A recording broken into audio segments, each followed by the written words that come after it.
अस्सलाम वालेकुम जी।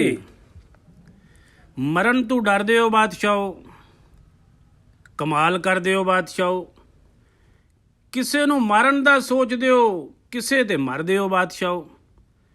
ਇਹ ਪੋਜੀਸ਼ਨ ਹੋ ਗਈ ਹੈ ਮੁਲਕ ਦੀ ਵੀ ਇੱਕ ਬੰਦੇ ਨੂੰ ਬਚਾਉਣ ਵਾਸਤੇ ਕਈਆਂ ਨੂੰ ਮਾਰਨ ਵਾਸਤੇ ਹੱਥ ਕੰਡੇ ਇਸਤੇਮਾਲ ਕੀਤੇ ਜਾ ਰਹੇ ਨੇ ਕਿ ਵੀ ਇਹਨੂੰ ਬਚਾ ਲਈਏ। ਹੁਣ ਅੱਜ ਤੱਕ ਇਸ ਗੱਲ ਦੀ ਸਮਝ ਨਹੀਂ ਰਲੀ ਕਿ ਬਈ ਇਹਦੀ ਵਜ੍ਹਾ ਕੀ ਹੈ, ਇਹਦੇ ਪਿੱਛੇ ਕੌਣ ਹੈ। ਸਬਜ਼ੀ ਮੰਡੀ, ਫਰੂਟ ਮੰਡੀ, सीमट सरी वाला, दालां, घ्यो, चीनी, हर चीज़ का रोड ब्लॉक है।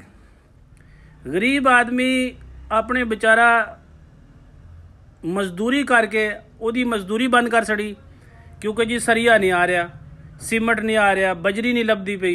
लोग इन्ने कर परेशान ने कि भाई मजदूर अपनी मजदूरी मिस्त्रियां नाल ला के लाण तो भी कासर हो गया।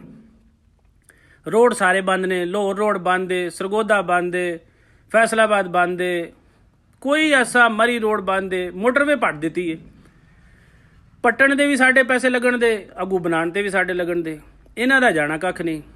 ये संडियां दे भेट दे विच स्टाले दा नुकसान। हुण आम बंदा जिहड़ा बेचारा अपनी दिहाड़ी लांदा है ਉਹਦੇ ਵਾਸਤੇ ਇੰਨਾ ਜ਼ਾਬ ਬਣਿਆ ਕਿ ਉਹਨੂੰ ਖਾਣ ਵਾਸਤੇ ਯਕੀਨ ਕਰੋ ਵੀ ਸਬਜ਼ੀਆਂ ਜਿਹੜੀਆਂ ਨੇ ਉਹ ਡਬਲ ਰੇਟ 'ਤੇ। ਕੱਲ ਅਗਲੇ ਦਿਨ ਕਹਿ ਸਕਦੇ ਹੋ 2 ਦਿਨ ਪਹਿਲਾਂ 150 ਤੋਂ ਮੁੱਠਾ ਸੀ ਤੇ ਹੁਣ 300 ਦੀ ਕਿਲੋ ਹੋ ਗਈ ਹੈ। ਕੋਈ ਵੀ ਚੀਜ਼ ਲੈਣ ਜਾਓ ਤੇ ਉਹ ਸਬਜ਼ੀ ਵਾਲੇ ਜੀ ਪਿੱਛੋਂ ਆ ਨਹੀਂ ਰਹੀ। ਅੰਡਾ ਵੱਧ ਗਿਆ, ਘਿਓ ਜਿਹੜਾ ਉਹ ਡਬਲ 'ਤੇ ਟੁਰ ਗਿਆ ਕਿ ਜੀ ਟਰੱਕ ਫਸੇ ਨੇ। ਵਜ਼ੀਰਾਬਾਦ ਰੋਡ ਬੰਦ ਹੈ, ਕੁਜਰਾ ਵਾਲਾ ਬੰਦ ਹੈ। ਜਿਹੜੇ ਐਂਬੂਲੈਂਸ ਦੇ ਵਿੱਚ ਮਰੀਜ਼ ਨੇ ਵਿਚਾਰੇ ਉਹ ਤੜਪ ਉੱਠੇ ਨੇ ਕਿ ਸਾਨੂੰ ਤੇ ਲਾਹੌਰ ਜਾਣ ਦਿਓ, ਨਹੀਂ ਜਾਣ ਦੇਣਾ। ਅੱਛਾ, ਕਿਸੇ ਦੀ ਕੋਈ ਬਿਮਾਰ ਹੈ ਜਾਂ ਕਿਸੇ ਦੀ ਫੋਤਗੀ ਹੋ ਗਈ ਹੈ ਔਰ ਉਹ ਵਾਜ਼ਿਆ ਤੌਰ 'ਤੇ ਸਬੂਤ ਦੇ ਰਿਹਾ ਹੈ ਕਿ ਵੀ ਮੈਂ ਤੇ ਫੋਤਗੀ 'ਤੇ ਜਾ ਰਿਹਾ, ਨਹੀਂ ਜਾਣ ਦੇਣਾ। ਉਹਨੇ ਅਫਰਾ ਤਫਰੀ ਦਾ ਮੁਲਕ ਦੇ ਵਿੱਚ ਇਤਨੀ ਖਾਨਾ ਜੰਗੀ ਲਾਉਣ ਦੀ ਕੋਸ਼ਿਸ਼ ਕੀਤੀ ਜਾ ਰਹੀ ਹੈ ਕਿ ਯਕੀਨ ਕਰੋ ਸਮਝ ਨਹੀਂ ਆ ਰਹੀ ਵੀ ਇਹਦੇ ਪਿੱਛੇ ਕਿਸ ਚੀਜ਼ ਦਾ ਮਕਸਦ ਕੀ ਹੈ ਕਿ ਬਈ ਇੱਕ ਬੰਦੇ ਵਾਸਤੇ ਕਿਉਂ ਇੰਜ ਕੀਤਾ ਜਾ ਰਿਹਾ ਹੈ ਕਿ ਬਈ ਨਿਊਟਰਲ ਕਿਉਂ ਨਹੀਂ ਕੀਤਾ ਜਾ ਰਿਹਾ, ਇਨਸਾਫ ਕਿਉਂ ਨਹੀਂ ਹੋ ਰਿਹਾ। ਕੋਈ ਇਦਾਰਾ ਅੱਗੇ ਨਹੀਂ ਆ ਰਿਹਾ, ਕੋਈ ਇਨਸਾਫ ਵਾਸਤੇ ਖੁੱਲ੍ਹ ਕੇ ਕੋਈ ਬੰਦਾ ਨਹੀਂ ਗੱਲ ਕਰ ਰਿਹਾ। ਕੈਸਾ ਜ਼ਮਾਨਾ ਆ ਗਿਆ। ਇਹ ਵੀ ਸਮਝ ਲਓ ਇੱਕ ਨਿਸ਼ਾਨੀਆਂ ਵਿੱਚੋਂ 14ਵੀਂ ਸਦੀ ਦੀ ਨਿਸ਼ਾਨੀਆਂ ਵਿੱਚੋਂ ਇੱਕ ਨਿਸ਼ਾਨੀ ਹੈ ਕਿ ਕੋਈ ਵੀ ਬੰਦਾ ਰੋਲ ਅਦਾ ਕਰਕੇ ਰਾਜ਼ੀ ਨਹੀਂ, ਉਹ ਪਰੇਸ਼ਾਨ ਹੈ ਕਿ ਕਿਧਰੇ ਮੈਂ ਫਸ ਨਾ ਜਾਵਾਂ। ਜ਼ਿਮੀਂਦਾਰ ਤਬਕਾ, ਮਜ਼ਦੂਰ ਤਬਕਾ, ਕੋਈ ਐਸਾ ਇਦਾਰਾ, ਸਕੂਲ, ਮਦਰਸੇ ਜਿੰਨੇ ਵੀ ਹਨ, ਸਭ ਜਿਹੜੇ ਨੇ ਉਹ ਕਾਬੂ ਨੇ, ਬੇਬਸ ਨੇ। ਕਿਸੇ ਦੀ ਸੁਣਵਾਈ ਨਹੀਂ ਹੋ ਰਹੀ ਕਿ ਵੀ ਕੋਈ ਬੰਦਾ ਇਹ ਕਵੇ ਕਿ ਵੀ ਮੈਂ ਇਸ ਮੁਲਕ ਦੇ ਵਿੱਚ ਬਿਲਕੁਲ ਖੁਸ਼ਹਾਲ ਹਾਂ। ਹਰ ਮਹੀਨੇ 2 ਮਹੀਨੇ ਬਾਅਦ ਉਹਦੇ ਬਾਰੇ ਸੋਚਿਆ ਜਾ ਰਿਹਾ ਕਿ ਵੀ ਇਹਨੂੰ ਜਿੰਨਾ ਨੁਕਸਾਨ ਦੇ ਸਕੀਏ ਉਹਨਾਂ ਦਿੱਤਾ ਜਾਏ।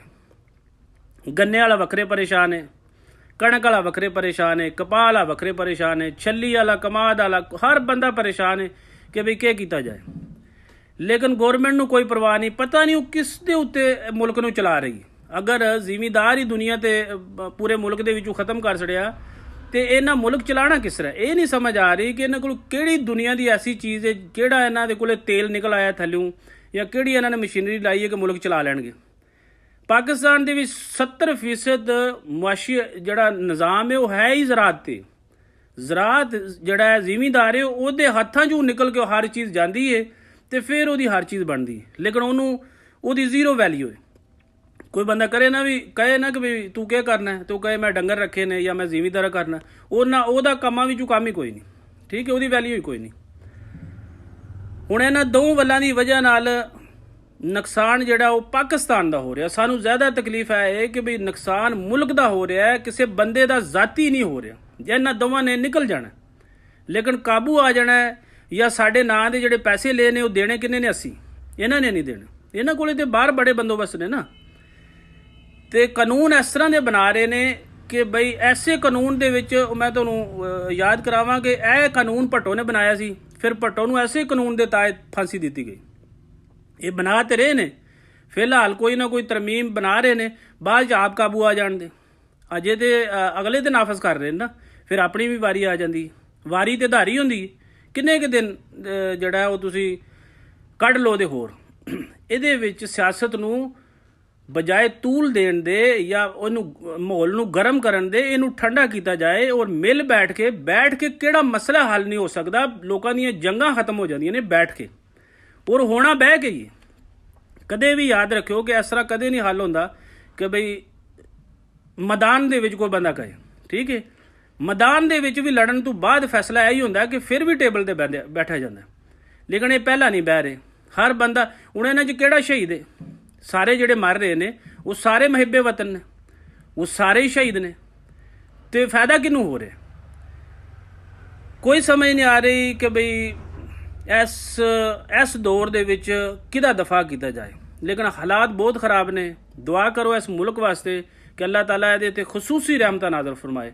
ਇਸ ਮੁਲਕ ਦੇ ਨੂੰ ਸਮਝ ਲਓ ਨਜ਼ਰ ਲੱਗ ਗਈ, ਹਰ ਬੰਦੇ ਦੀ ਨਿਗਾਹ 'ਚ ਸੀ, ਤਰੱਕੀ ਦੀ ਰਾਹਾਂ ਤੇ ਗਾਮਜ਼ਨ ਸੀ। ਹਰ ਦੁਨੀਆ ਦੀ ਹਰ ਚੀਜ਼ ਇਸ ਮੁਲਕ 'ਚ ਪਾਈ ਜਾਂਦੀ ਹੈ। ਇਹਨੂੰ ਜ਼ਰੂਰਤ ਨਹੀਂ ਹੈ ਵੀ ਬਾਹਰੋਂ 5 ਰੁਪਏ ਦੀ ਚੀਜ਼ ਵੀ ਲੈਣ ਦੀ। ਅਗਰ ਹੈ ਸਹੀ ਇਮਾਨਦਾਰੀ ਦੇ ਨਾਲ ਹਰ ਬੰਦੇ ਨੂੰ ਉਹ ਸਹੂਲਤ ਦਿੱਤੀ ਜਾਏ ਜਿਹੜਾ ਜਿਸ ਦਾ ਹੱਕਦਾਰ ਹੈ। ਲੇਕਿਨ ਜਦੋਂ ਉਹਦਾ ਹੱਕ ਖਾਂਦੇ ਨੇ ਤੇ ਫਿਰ ਉਹ ਸਮਝ ਲਓ ਕਰਪਸ਼ਨ ਵੀ ਹੁੰਦੀ ਹੈ, ਤੇ ਫਿਰ ਉਹ ਬਿਲਬਲਾਉਂਦਾ ਵੀ ਹੈ, ਫਿਰ ਉਹ ਚੀਖਦਾ ਵੀ ਹੈ ਕਿ ਮੇਰਾ ਹੱਕ ਨਹੀਂ ਦਿੱਤਾ ਜਾਂਦਾ।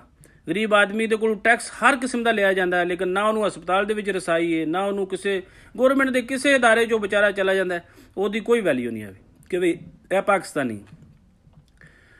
ਬਰੂਨੇ ਮੁਲਕ ਵਾਲੀਆਂ ਜਿੰਨੀਆਂ ਸਾਜ਼ਿਸ਼ਾਂ ਨੇ, ਜਿੰਨੇ ਲੋਕ ਨੇ, ਉਹਨਾਂ ਨੂੰ ਇੱਕ ਆਮ ਛੋਟੇ ਤੋਂ ਲੈ ਕੇ ਵੱਡੇ ਅਫੀਸਰ ਤੱਕ ਉਹੀ ਸਹੂਲਤਾਂ ਮੁਯੱਸਰ ਨੇ ਜਿਹੜਾ ਇੱਕ ਆਮ ਸ਼ਹਿਰੀ ਨੂੰ ਦਿੱਤੀ ਜਾਂਦੀ ਹੈ। ਇਸ ਵਾਸਤੇ ਉਹ ਮੁਲਕ ਤਰੱਕੀਆਂ ਕਰਦੇ ਨੇ। ਇੱਥੇ ਹਰ ਪਿੰਡ ਦੇ ਵਿੱਚ ਕਹਿ ਸਕਦੇ ਹੋ ਕਿ 7 ਕਾਨੂੰਨ ਨਾਫਜ਼ ਕੀਤੇ ਗਏ ਨੇ। ਪਹਿਲਾ ਤਬਕਾ, ਦੂਸਰਾ, ਤੀਸਰਾ, ਹਰ ਬੰਦੇ ਦਾ ਆਪਣਾ ਕਾਨੂੰਨ ਹੈ। ਜਿਹਦੀ ਜਿੱਥੋਂ ਤੱਕ ਰਸਾਈ ਹੈ ਉਹ ਆਪਣਾ ਜ਼ੋਰ ਪੂਰਾ ਮਾਰ ਦਿੰਦਾ, ਠੀਕ ਹੈ। ਤੇ ਹਾਲਾਤ ਬਦਲਦਿਆਂ ਟਾਈਮ ਨਹੀਂ ਲੱਗਦਾ।